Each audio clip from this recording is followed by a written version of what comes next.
Welcome to Parallel Perspectives, conversations with leaders who don't just think differently, they build differently. I'm Nathan Trail, your host and Chief Revenue Officer at NRI. Boy, do we have an incredible episode for you today as I'm speaking with David Totten, who's a family man, a lover of sports and bourbon, and someone with a backstory that cannot be matched. So if you're leading through change, hitting some resistance, or just trying to grow with intention, this one's probably for you. Let's get into it. Today's guest is David Totten, currently Area Vice President of Field Engineering and Strategy at Databricks, where he's shaping the processes and architecture behind one of the fastest growing AI companies in the world. Prior to Databricks, David spent nearly 2 decades at Microsoft, culminating as CTO, Chief Technology Officer for the Americas, guiding technical strategy across an entire continent. What's even more compelling than his credentials is his journey. From being a music major and living out of a shelter to building his way into the C-suite, we're here not just to talk about tech and scale, but to explore resilience, leadership, and the mindset that made it possible. David, welcome to Parallel Perspectives. We are thrilled to have you. Thank you, Nathan. Really, really excited to be here. Yeah, so are you in, where are you today? Seattle? Yes, sir. It's Cool. Pacific Northwest. Okay, cool. How's the weather there? It's beautiful. It's always beautiful in Seattle. We tell people other things just to make sure they don't move in. I was there a couple of weeks ago. The weather was fantastic. They said I got lucky. I spent a little bit on, is that Lake Washington? Yes, sir. Kind of bouncing around. So drove by or boated by Bill Gates' house. It was pretty fantastic. So Yeah, beautiful. he owns a few properties over there. Yeah, there's some early Microsoft. There's some early Microsoft money on that side of the lake for sure. You betcha. I can imagine. So Yeah. when we spoke last, something very surprising, like was not expecting, but you and I share something that's very unusual. And I can probably almost 99% guarantee you that there's not a lot of executives that share this similarity as what yourself, David, and myself, Nathan, have in common. And my guess is most folks at our company probably don't even know about it. But what I found very intriguing and kind of exciting to talk about a little bit is both of us spent a bit of time living in homeless shelters. And I can talk about my story in a little bit, but I'm just curious, how did that chapter of your life shape who you are today? And maybe tell us even how that even happened. Yeah. First, I think it's phenomenal that it even came up with you and I. There's not a lot of, if you think about your shifting separation of work and personal and what are stories about you that help shape who you are and how you got there. I'll always carry the stories and how I was brought up and the gratitude I have to my parents and my family, for all the goodness that I had. But also a lot of the things that I faced and did on my own, for a variety of reasons. So the fact that it came up and we were able to have that conversation and it sparked, an alignment between you and I is pretty strange, but obviously very cool, and very happy to talk about it. And I just think from my perspective as a kid, there's a couple things that I learned, right? One, the people you hang around kind of dictate the path you choose. A lot of times when you're a kid, you're still formulating the front part of your brain on what decisions are good decisions and what decisions are bad decisions. And so the people you hang out with and the people that you aspire, to make happy, sort of shift and focus, what you're going to do at that point in time. Second part in time, boy, to be young and think you can take on the world. You can do whatever you want, whatever you can. I still want to carry some of that, edge and that desire and that confidence that I can figure anything out. And that's what led me to that stage of being basically like, I'm sort of done listening to somebody else's rules and I'm just going to go off on my own, Yeah. right? I can walk, I can jog, I can Yeah. make friends, I can play the guitar, I can figure anything out. Yeah. So from my perspective, it was just about trying to do something on my own with my group of friends that had no structure, had no rules, and trying that out. And the final thing I'll say, about how I ended on that journey was thank God for homeless shelters. Thank Yeah. God for friendly people that are willing to help you and look out for you and take care of you. The streets are a very can be a very hard and non-forgiving place. And so having somebody who doesn't even know you but wants to protect you, look after you is pretty phenomenal, right? Which is why Yeah. when you told me your story about how like you spent time in shelters, but you did it voluntarily to be one of those people to actually help Yeah. knuckleheads like me, get back on the straight and path. I just found that just really encouraging and inspirational. So, Yeah. so it's again the journey I took. Was to try and make it on my own and figure out where my limits were to be Yeah. pushed, Yeah. for better or worse. And the fact that I made it out, is a testament, I think, to grit and focus, but more so to luck and finding kind souls along the path. Yeah. And we used to call it, talking about how it can be tough. We used to call it the concrete jungle. I mean, you go out at nights in the streets of a city like Atlanta or Seattle, it is not a place you want to be. It is a jungle. It is the law of the jungle, and so I think it's more than just luck for you, especially. I think it shows a lot about your personality and how you dug your and clawed yourself back to where you are today. And that is a huge, huge testament. Maybe if you could think back, what are some stories, or maybe a story or a moment in time that sticks with you during that time when you were in the shelters? Yeah, I remember several times thinking to myself during that process, like, I'm choosing this journey. And I remember, like, I'm choosing to do this, to play guitar, to be cold, to try and figure out. I remember, we had these two blankets, me and there were two buddies of mine that we were close by. We had these two blankets, and somebody stole the blankets. Oh, wow. And if you go out at night, and it's even in the summer, and you come back and it is freezing at night, and you have no blanket. And I distinctly remember basically being like, I chose this journey. Oh, wow. I chose not to protect my blanket. Like, that was like the greatest thing, you know what I Exactly. mean? That you could possibly get your hands on. Your And perspective changes on value when you're in that state. everything, Yeah.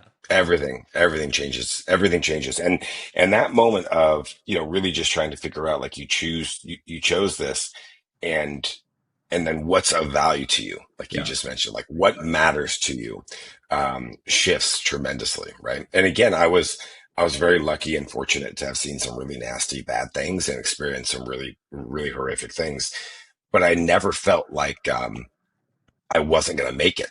Yeah. When you're with a good support system, and you're with your friends, Yeah. and you've got this grit, you do feel like you will bounce, and you will get Yeah. out, and you will get through, and you will do something.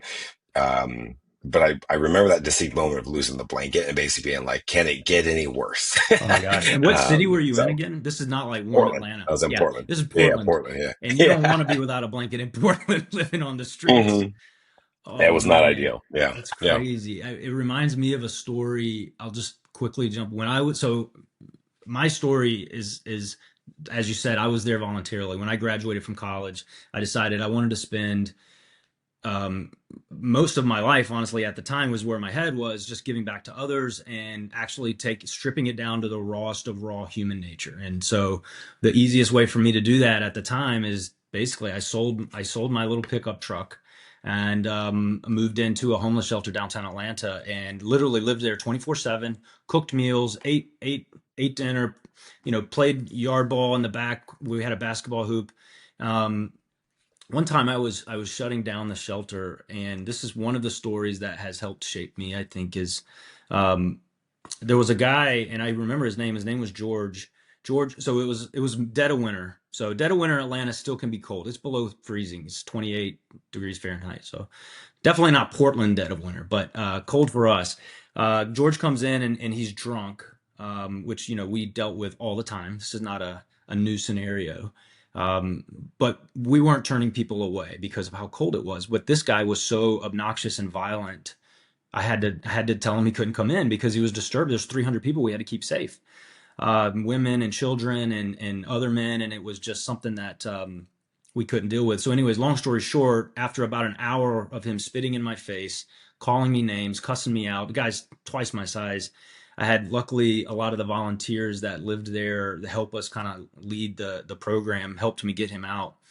Shut down the shelter, turn off the lights, this is maybe a couple hours later. I drive to Wendy's to pick up junior bacon cheeseburgers for the staff in our little truck. And as I'm going down, getting off the exit ramp for Wendy's, I see this guy George laid out in the grass, just flat out. And I'm like, oh my God, damn it! I can't leave this guy here. He's gonna freeze to death. So I go get the junior bacon cheeseburgers, drive back because there's no way I'm getting this guy in my truck by myself. And literally got a Jerome, who was one of my leaders. He and I picked this guy. This guy's like 6'4", probably 285. Put him in the back of the pickup truck, drove him back, tucked him into bed. The next morning, when he realized what happened, he broke down crying and basically was crying at my feet, saying, "No one's ever treated me like that before." And that was one of those pivotal moments in life where I was like, oh my God, the value of life is so different for um, everyone in different perspectives, and understanding how to drive forgiveness and grace to others, irregardless of how extreme it is super important. So one thing I've noticed talking to you, you've been wired to push the edges a lot. So, and this being a great example. So, how do you take that wiring that you have back to a high growth and high pressure company? Yeah, it's a great question. I think oftentimes of, hey, is that chip on my shoulder too much? Is my desire to push and try new things? When does it cross the line between like being a change agent versus being obnoxious? Oh yeah, um, I get that all the time. and and I've struggled with that. I've Yeah. gotten feedback for almost 30 years now about what I think makes sense and what I think we should do versus does that make other people uncomfortable or am I moving too fast? Yeah. And so it is something I have to constantly be sort of aware of, right? I think that there's some things, and again, it's not just about the thought process or about how to be aggressive with decision making. It's also about how you deliver it. Hmm. I oftentimes get the feedback that sometimes I'm dismissive or can be overbearing on certain aspects of that. So I have to really, really, really focus hard on making sure that we bring everybody to the table at the same time for the same scenarios. Yeah. And it is what we do in the corporate environment. Is just one of those things that we're lucky to be able to do what we do and get paid for it. I think we get to work with amazing people and solve really cool problems that we think will better the world forever. And I oftentimes have to just think about it's not life and death. It really isn't. You know what I mean? Like there is not a moment like you just mentioned, where somebody's going to be stranded and won't make it until tomorrow unless I take this Yeah. divisive action. And so I oftentimes have to just make sure that when you're in the environment that we're in, we make sure we bring everybody along. We make sure that we do take bets and we do want to push the envelope, which is one of the reasons why I came to Databricks, Yeah. which I'm sure we'll talk through. But Databricks pushes everything Yeah. all the time, and the innovation curve changes so much. It's really inspiring to be a part of that engine, but you have to bring others along. Yeah. You can't just sit in a Yeah. vacuum and say we're going to do this because I said so. We're going to go do it. You have to make sure that you're bringing everybody along. And it's one of the biggest leadership lessons I've ever had to deal with, which is Yeah. just remember to bring others along with you on that journey. Yeah. I'm glad you said the part about balancing being a change agent. So driving transformational change into a large organization, but balancing that with empathy for the Yeah, employees and the partners, because in order for you to be successful, they have to be successful as well. And how do you position your timing and how you roll out that transformational change? You can't do it all at once, right? And correct. people get change fatigue, right? Yeah, And you lose, and you have negative attrition. There's some positive attrition. Sometimes the pressure that you put into like what you're doing at Databricks, the pressure pushes out the folks that are not going to drive success. And I've seen the same yeah, thing. But what you don't want to yeah, do is push out the good assets in the organization. So I'm glad you brought that up because yeah, that's also something that I've learned as a leader over the years is how to balance that. yeah. And I think we take that for granted because we're not perfect at it. Yeah. There is no like magic formula for how do you throttle transformation. Yeah. Like there, you know what I mean? Like there's Yeah. 1,000 leadership books, but there's not one that so far has the perfect cookie cutter recipe. Yeah. Every company is different. Every industry within that technology transformation is different, and then how people respond is different. Yeah. I've grown to respect legacy and perspective on how a group or a company got to where it got to was Hmm. so much different over the past 10 years. Right? I Yeah. think the legacy of how you get there and the lessons that were learned, just like we talked about, like where I grew up and where you grew up, if somebody disrespected what made me who I am and Yeah. what gave me my edge and my desire to compete and to survive and to win, if somebody questioned that, I'd be offended too. Yeah. Okay. And so how do you make sure that you don't just come in and basically be like, oh, I've seen this movie before. You do this A, B, C, D, and E, and A, G, and then we all of a sudden make a lot of money and Right. customers love us. You have to make sure that we respect that legacy and that process that it took anybody to get to that stage Hmm. of them personally, and then how that collective experience of those individuals shapes a company's DNA. Um, it was that way at Microsoft when I was there. I was there in the middle of a leadership transition there, from our top down, and growing to a new generation of being in a growth mindset under Satya Nadella's leadership. Yeah. And I'm certainly experiencing that at Databricks just 3 years later, seeing how much the initial and the DNA of the company still rides through everything we do on a daily basis. And how do you make sure that you respect that while also pushing for change and transformation along the journey? Yeah. Yeah. And that's a tough balance. From our conversations, it seems like so far you've done a really nice job of balancing that. Obviously, Databricks is in a rapid scale growth pattern, and we'll talk a little bit about that. Um, Yep. so you've got a sign in your closet, I think, that says, "I'm the possessor of a grateful spirit." So I'm curious. I'm Yeah. curious. Why is that a mantra of yours, and how easy or hard is it to keep that grateful spirit mindset front and center when the pressure's on hard? Yeah. It's not, let me start with the second part of the question first. It's not hard. Okay. Waking up every day and feeling grateful for the experiences you get to have that day, like that in itself is a godsend for me. And never taking for granted what's in front of me and the people around me that I get to spend time with Hmm. will never ever tire for me. Um, Now, the reason I put this is because I am lucky. I lost a lot of friends when I was young, a lot of friends, and I've had some really really bad memories. And I used to be a jerk and have Yeah. this gigantic nasty chip on my shoulder as a result. And you get nowhere. You automatically assume negative intent from everybody who's around you, Hmm. right? And so, gosh, 25 years ago, I read a book, and I just determined that I was going to go forward, and be positive and Yeah. bring energy and optimism into everything I do. That's cool. That's At good. times, I think so. At times, it's annoying. Yeah. I'm not like so Mr. Bubbly all the time, but I am the guy who's going to be like, we can think our way out of this. We can problem solve our way out of this. I am that person, right? Yeah. And I am the person who's always going to say, hey, this isn't going to break us. Whatever this one thing is, isn't going to break us. We will, Hmm. we will get past this. We'll make this decision. We'll take a bet. Maybe we're right. Maybe we're wrong. We'll go forward. And so I just think that construct of like, we're very lucky on who we are and the things that we get to do and the things in front of us just provides enough of an air cover for us to make mistakes, for us to be vulnerable, for us to not have a great day, Yeah. but still know that we're protected and that we should be happy and feel blessed to have the experiences that we had, right? We're learning something all the time. So that's why I do it. That's my mantra for sure. Yeah. Um, it's annoying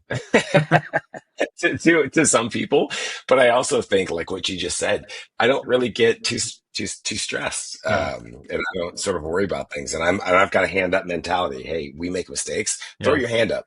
My bad. Yeah. We got to move forward. We got to move forward now, right? Like, hey, I'm grateful that you gave me this feedback and there's an opportunity to be better. Let's move forward now. What do we do now moving forward? I don't really stew on anything in the past anymore. Yeah. David, can you share a time when an actual situation, if you can remember one back whenever, either recent or in the past, when you had to actually reframe the challenge and how that completely changed your approach to the situation? Oh, for sure. When I came to Databricks, the job, I mean, literally in my title is strategy and scale. Okay. Um, 2 months after I joined, our executive leadership team came through and was like, "Hey, we're in a really good position financially where we're growing, what our product innovation cycle looks like, but we're going to get super skinny. We're going to return back to our roots of, building this thing." Out of an academic lab, and we're going to get rid of all resources that are meant to drive scale. Mhm. Think about any sort of indirect overlay type of resources. We just thinned everything out.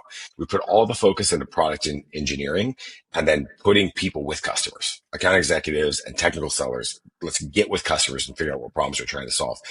All the other scale assets, we're not going to invest in. Mm. Immediately, like, I was hired to do this job. Yeah. I know how to do this. I know how to build scalable, consistent, reliable programs, but you Mhm. actually have to invest in it. You actually have to have somebody to own the engine when you build it. And so immediately I had to sort of reframe, like, how can I be successful given this is my superpower? How do I be successful in a company like Databricks that's like, just, no, we're not going to do any of that stuff to drive scale. We're going to talk to more customers with more people, Mhm. and we're going to have more core engineers. And so immediately had tried to reframe, how do we make bets?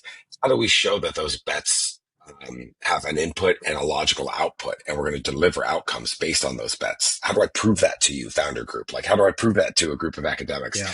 Um, Immediately builds a new set of skills and process for you to try and reframe. How can I continue to grow and drive transformation and build this scale like we know Databricks needs to get to, given the constraints, the real world constraints I have around me? Yeah. Yeah. I love the belief that you have there around friction, frustration, and setbacks. Sometimes those are actually intentional because those tests, those intentional tests, not that setbacks are intentional, but those tests, that's what builds resilience, not just for, us as leaders, but also for an organization.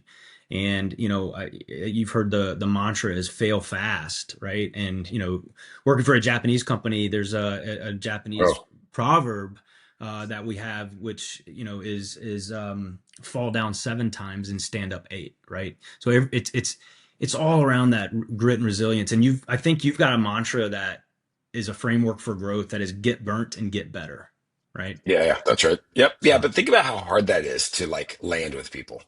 Like, nobody wants to show up to work and just have a door slammed in their face. yeah, Nobody wants to show up to work and have their idea be called dumb, stupid, yeah, not make progress on it. You know what I mean? Like, we yeah, convert all of our time. Think about our kids. Like, I have 3 boys, just a bunch of chuckleheads. And think about, like, no, it's okay that you got hurt, or it's okay that you lost that championship game because it's just building you stronger, right? In that moment, you just want to strangle that person yep, who says that. You know what I'm saying? Like, yep, no, like, I really wanted to win that game, just like, I have for my team. No, this is a really good idea. How come Databricks won't invest in this? Like, this is crazy. What are we talking about? Like, yeah, and trying to make sure that you carry optimism, but also accountability for their journey, and and the fact that it is frustrating if you just get knocked down 7 times. If yeah, you have a good idea 7 times and you get turned away every time you go to, it's easy to go to a dark, pessimistic place, right?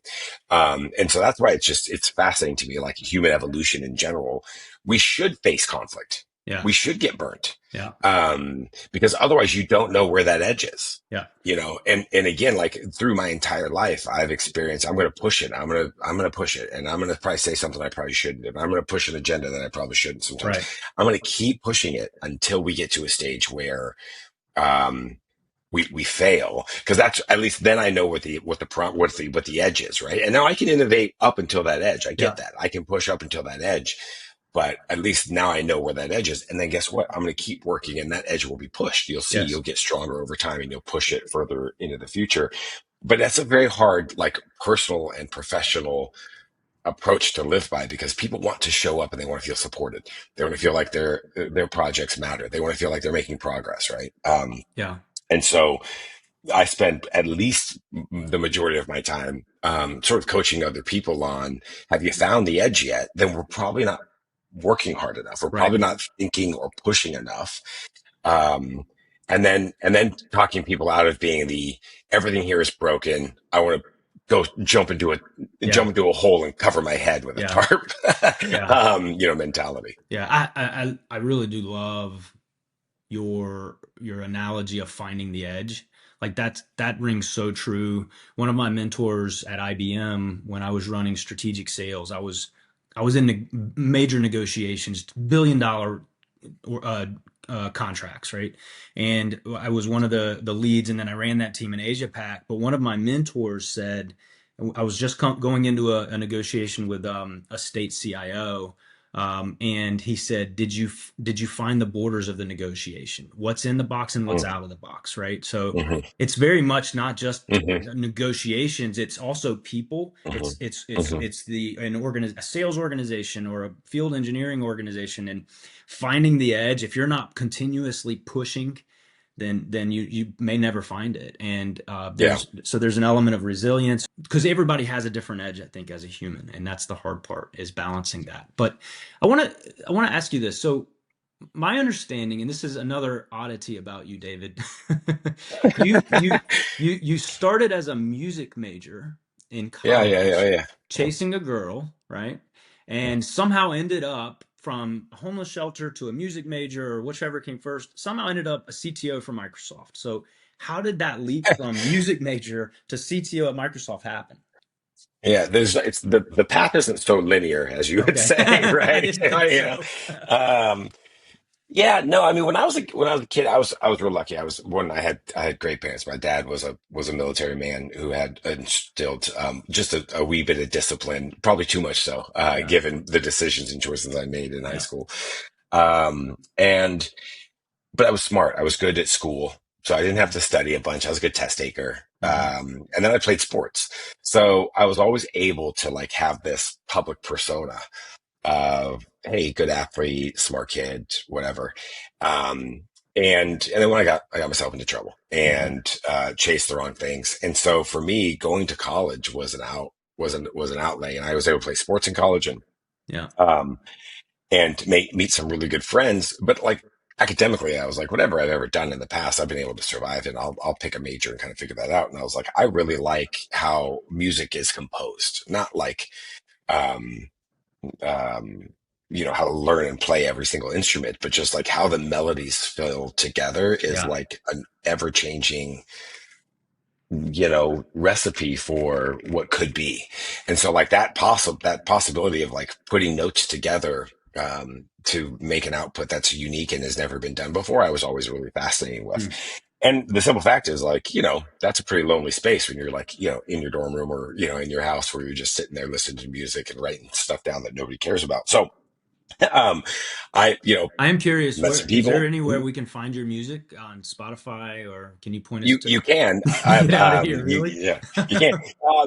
You can't do it on Spotify per se, but I've written a lot of pieces Oh, that are readily accessible, and then there have been songs that I've been able to write or at least structure, and then wow. have been actually purchased by different groups. So that's kind of Yeah. fun.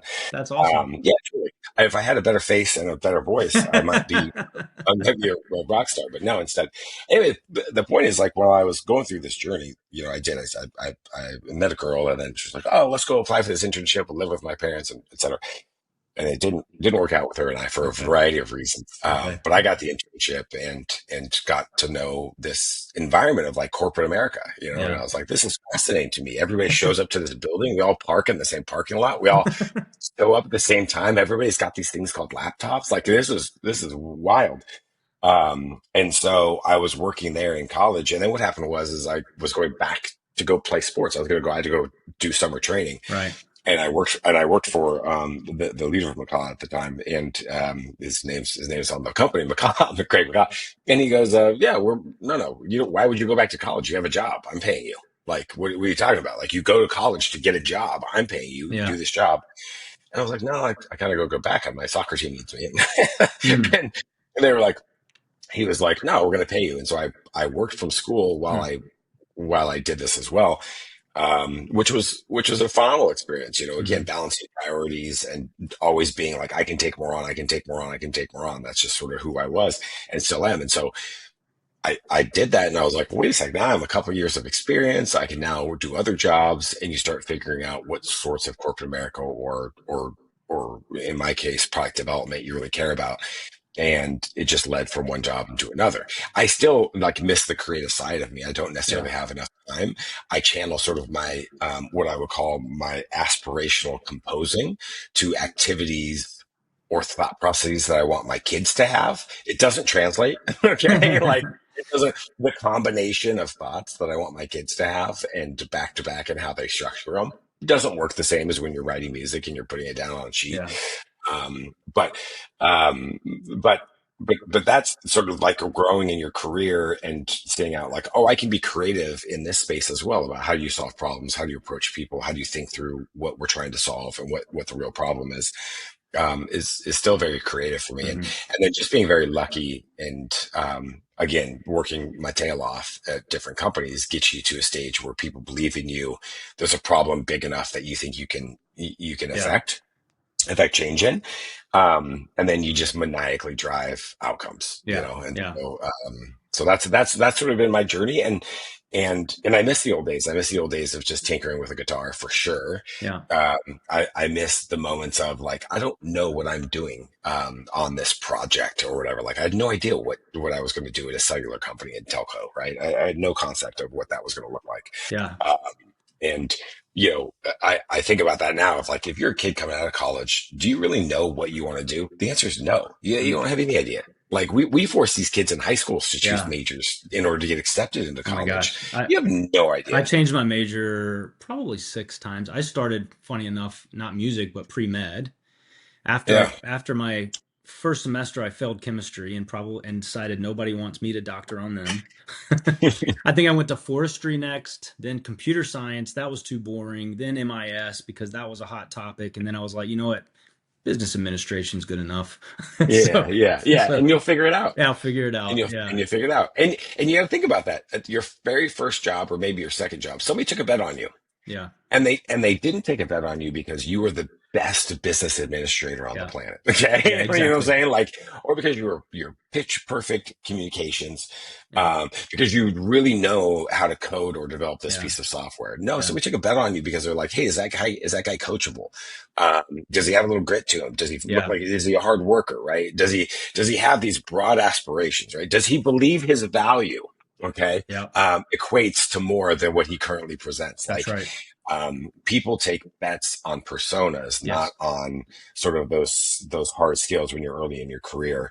And again, like me, I'm sure that you were super lucky with somebody taking a bet on you early in your career and saying, Yeah. "Hey, we'll polish you up a little bit. Yeah.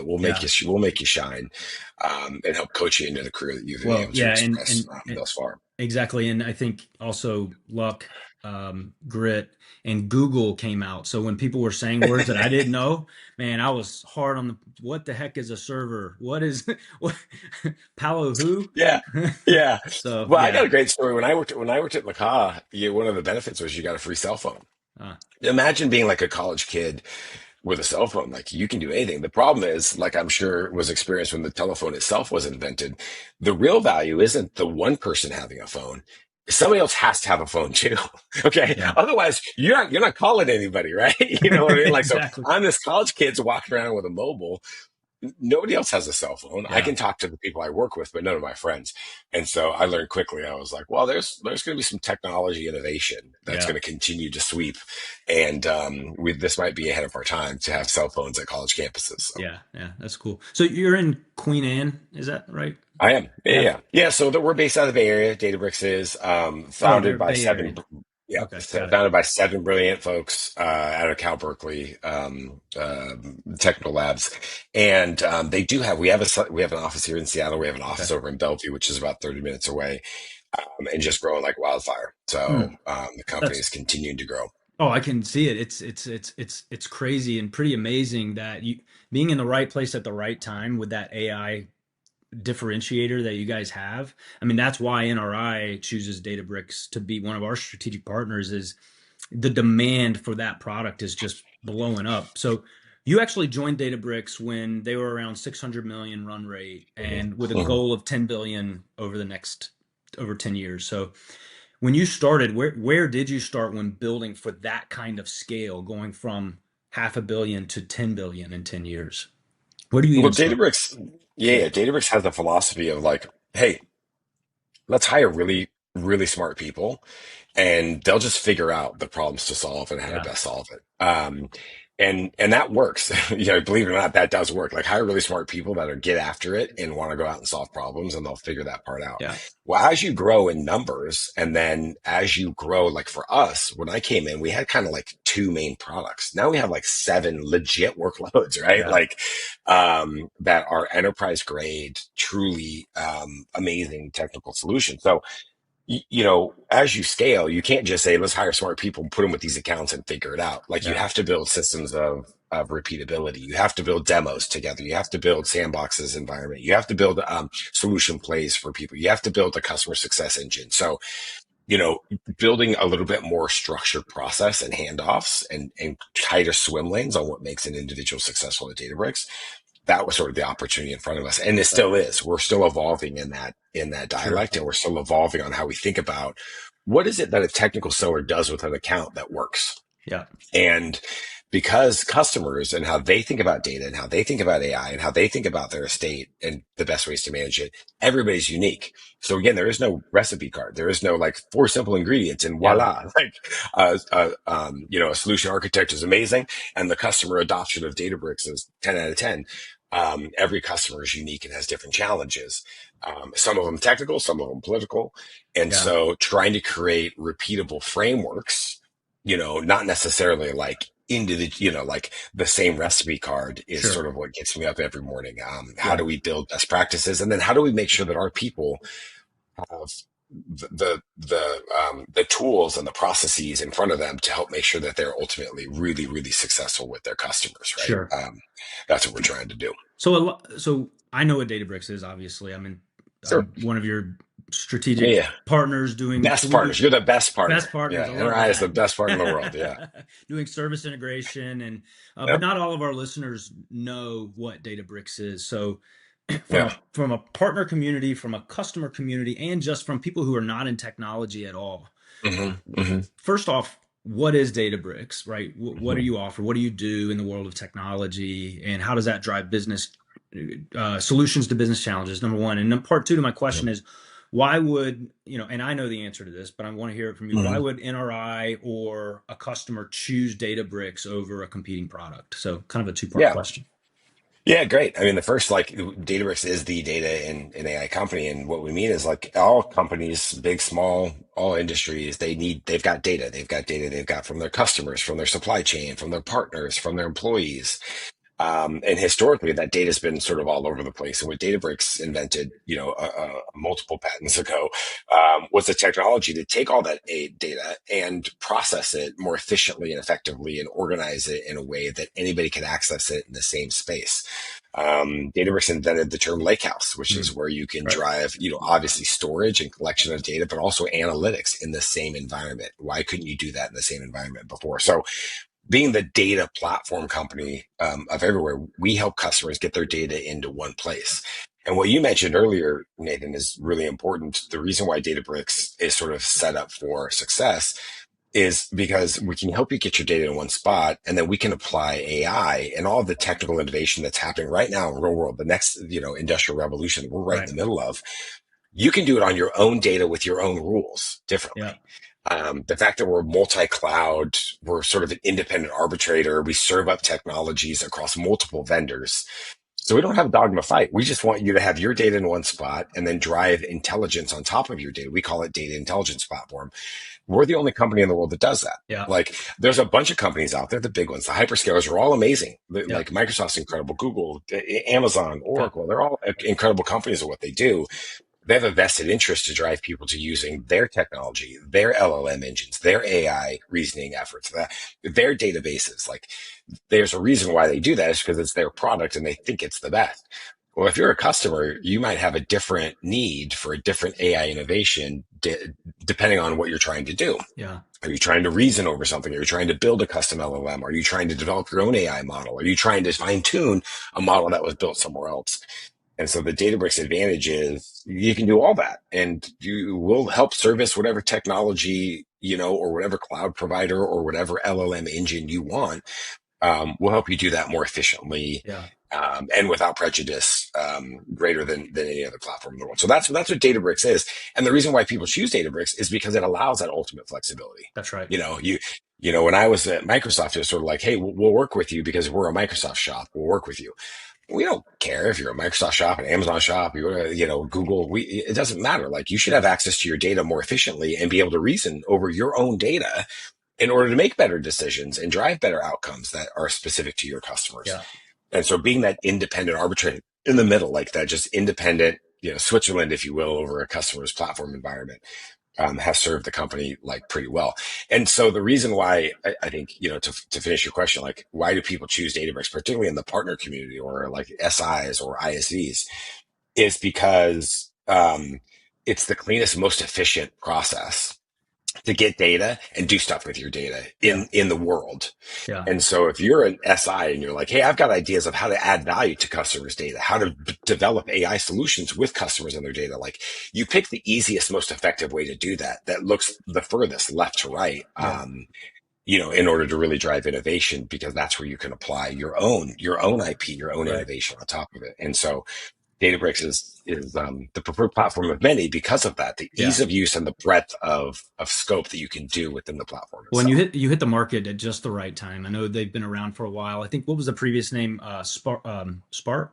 Well, Spark was the technology That that was the that the founders technology. invented for Okay. sure. So Yep. so Yep. then, Now similar think to. think about that, Nathan. Sorry to interrupt. Think Oh, about you're. that. These guys are so brilliant. The founders, I have so much respect for. They created this technology, Spark, built it on open source Yeah. technology. How do you process data faster and more Yeah. efficiently than ever before? Like, that is the equivalent of 15 years ago of the Yeah. fountain of youth. Yeah. Okay. Yeah. Everybody's got data, explosion of data. We've got IoT here, and we've got data over here, and we've got databases over here, and data warehouses over here. We've got analytics, and we're trying to derive some machine learning models. These guys invented a technology, Spark, and then they said to themselves, you know what? We're not going to try and build like a company off of it. We're going to open source it. Okay. And they gave it to an open Yeah. source library. There was no concept of like, let's make a company and let's package this fountain of youth, Yeah. It's serum and insane. sell it to people. And then on the top of that, they were like, okay, now Spark's out there, but people still need help on how to use it and how do Yeah. we make it more usable for folks. And so, like, oh, we can start this thing. We can start a company and just see what sort of happens on it. Yeah. And that vision to basically be like, we have this technology and we believe in open source so much, we're going to leave it up to everybody else to build their own solutions on it. I asked my boss, who I have a tremendous amount of respect and admiration for, what's sort of the biggest mistake that the Databricks founders feel like on Yeah. opening source it? And he was like, well, there's lots of technology companies that sprung up and were really, really well that probably never would have existed if we didn't open source some of those platform Yeah. pieces. I mean, we're talking about multi-billion-dollar companies, like thousands of them have sprouted up because they were able to access Spark in the open source market, and build their own IP around it. They don't regret one bit of that. That's what drives the ecosystem. Yeah. And again, back to like the principles of like, is it more important to make $100 billion and be $1 trillion company, or is it more important to like significantly disrupt like the status quo of technical innovation and market? And these founders, 10 times out of 10, will say, we want to disrupt. We want to Yeah. do things better, more efficiently, and cheaper Yeah. than anybody in the market has done before. Yeah. And having that as like your North Star is pretty freaking cool. Yeah. You know what I That is pretty mean? cool. So Yeah, that's pretty I, fantastic. I think, and you mentioned the founders. This is not a public company. It's still founder led, founder owned. yeah, Does that create challenges of its own? Because you were brought in to be a change agent, right? And sometimes your vision or my vision of change might not all. We'll go implement this plan and then put it in front of the founders, and then all of a sudden they blow it up with a stick of dynamite, and you've got to either start over or pivot. Just curious, is that different in, coming from a company like Microsoft, where it's probably a bit more bureaucratic because it's publicly traded, it's multi-billion dollars, versus a company like Databricks, where it's super fast speed, go 120 miles per hour, but all of a sudden you hit a brick wall. How does that work in your experience so far? yeah, yeah, lots of brick walls. Yeah. That's why it's called But Databricks. yeah, exactly. I've gotten a new appreciation for that though. Yeah. I kind of have this thing like people don't know what they don't know Yeah. until they experience it. And one of my favorite qualities about our founders, and particularly like my boss and who's a founder, like they want very clear inputs and outputs, Yeah. and they and prove to me that this works. Right. Sometimes companies sort of luck into investments because of where the market is or Yeah. where their partner groups is. Like I'll give a perfect example. Microsoft. You might find a lot of people who think that, 20 years ago, Microsoft was sort of like on the cutting edge of Yeah. technical innovation and hey, driving PCs into every home that's a big thing. Was it Microsoft who did that, or was it the strategic decision to invest in the channel? Right. And the channel is where you get your distribution and how you owned the enterprise. And if you're Microsoft, right? And so what I love about our founders is they don't take anything for granted. Yeah. They push and they challenge everything on a daily basis. And they're not going to rely on just somebody, even if it's each other. They're not going to rely on somebody just saying, well, we should do this because other companies do this. Yeah. No. Like, what's the input? What's the output? How do we measure it? What's the unforeseen, Yeah. circumstances that that we don't know about? Yeah. Like, what's around the corners that we don't know about? So it has taught me a ton about positioning and thinking through problem solving and what are the consequences that we might not know about yet? Right. And how do I prove that this works? Yeah. How do I prove that what we're doing today doesn't work? Right. You know what I mean? Like, Yeah. and coming at it from that perspective is really fun. Right. I will just say the other second thing is sometimes in companies, you just have to trust that some of these founders, they think and see the world so fundamentally differently than you. There might be 1,000 ideas that come out that I'm like, why would we do that? Or Yeah. we should do it this way differently. Like in my head, I'm like, this is nut joke. I'm own 1,000 on that so far. Yeah. I like legitimately, like you see these things play out. Hey, why would we go into that product line? We have great partners there that Yeah. have technical solutions already in market that we're already tightly aligned with. We'll go out and build that innovation, and you see the feedback from the customers and the channel around it. I'm 0-1,000. Yeah. And it's not that they've never been wrong, Right. but there's always been a way to Yeah. find success in each of these decisions. Even if it's been like, hey, that didn't work, we're going to shutter it. How fast, like our discussion earlier, like get burnt fast so you can get better and move forward. That's right. And we do that here. Yeah. Yeah. Very, And very, I very think the tightly. reality is it's not really brick walls, we joke, but it is those checks and balances of, having those leaders to help you see something a little bit differently is important. And in your journey going from, music school or music major Yeah. to Microsoft to Databricks, is there someone that stands out in your career as a mentor who's really made a difference in your life and kind of shape and meld your career to where you are today? Is there someone Yeah. that stands out that, to the probably, you probably pick 10 of them, but we don't have time for that. So, but Yeah. anyone. Yeah, the biggest mentor in my career, no longer with us. His name's JP Peterson, the Mm, data daddy, we used to call okay. him. And early days, he was my boss at Microsoft, and he was the one who taught me about foundationally what's the problem we're trying to solve. He used to have a quote. He used to say, "I'll do any," and, to his team members. He would say this in one-on-ones when you go into his office and you talk to him, and he would say, I'll do anything for you to help make sure that you're successful, Yeah. except I won't do your job." So he never gave solutions. You know what I mean? Like think about like what your marriage counselor would tell Yes. you. Like you don't need to always give a solution. Oh You my can gosh. actually ask a question. Oh my gosh. And so Yes. JP taught me that early days, which was like he never one time told me, "Well, do it this way or Yeah. structure it this way or let me review your code and I'll make updates." Like no, he always asked abstract questions Yeah. about what are you trying to solve and why is that the most efficient way and what would you do that way and who do you need to get sign off on that from and Sure. what does like success in 3 months look like. You start piecing together that problem solving of how to approach a project or a Yeah. snippet of code, and all avenues open up to you. So I would say JP That's awesome. Peterson, the data daddy, was the one who sort of taught me the most about That data daddy. defining the data daddy. I Yeah, like that. defining what's worth solving, and then meticulously picking out different threads to try and solve it. Interesting. That's good. It kind of, this, we don't have time for this debate, but it kind of raises the question on leading from the front versus leading from the back and what that balance is. How do you adapt your leadership styles to, if it's transformational change, then yes, there's a leadership from the front perspective to show what they don't know.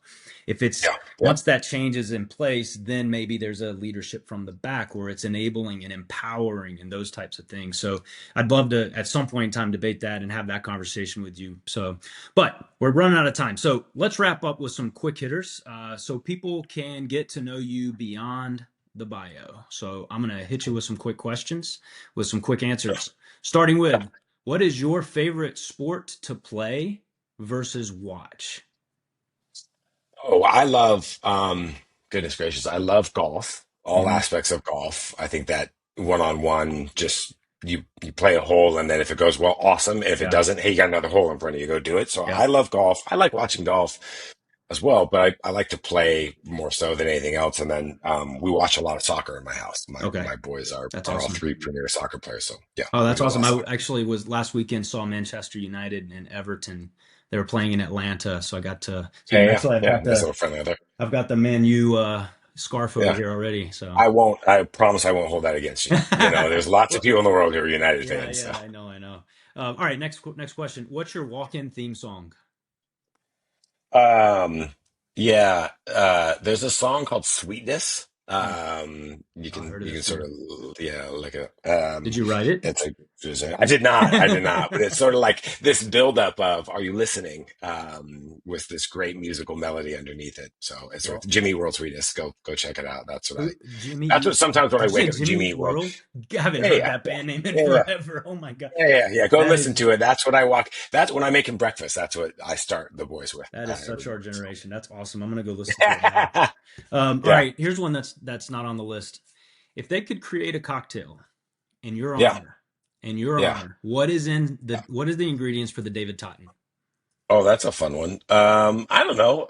I like bourbon, so it'd probably be bourbon Yeah, rye based. yeah. Which is in the back of your wall there, right? A bourbon. Is that a Oh yeah, bourbon barrel? bourbon barrel. Yep, that's a bourbon Yeah. barrel top that Well, I got one time from a tournament. Yeah, it would be bourbon based. I think a lot of things about different cocktails for sure, but I don't have a. Is it sweet? Is it yeah, dry? Like I like them all. yeah. I have found the best cocktails are Hmm. ones that come in more than one quantity. Okay, And I mean that very significantly because like if you have like something in a cocktail shaker, you immediately find a friend to share it with. that's right. And I think that's the experience. You can drink a cocktail all day long, but if you've got somebody there to share it with you and have a conversation over, that's the Right. right way to do it. So I like cocktails that get served more than one serving at a time. I like that. You can share with a friend. That sounds like a David Totten to me. Yeah, So, Max. well, all right, last one.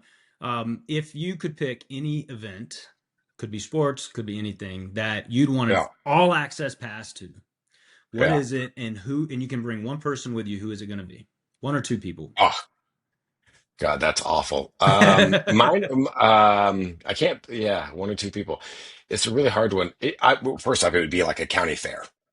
I find. Get that. I swear to goodness.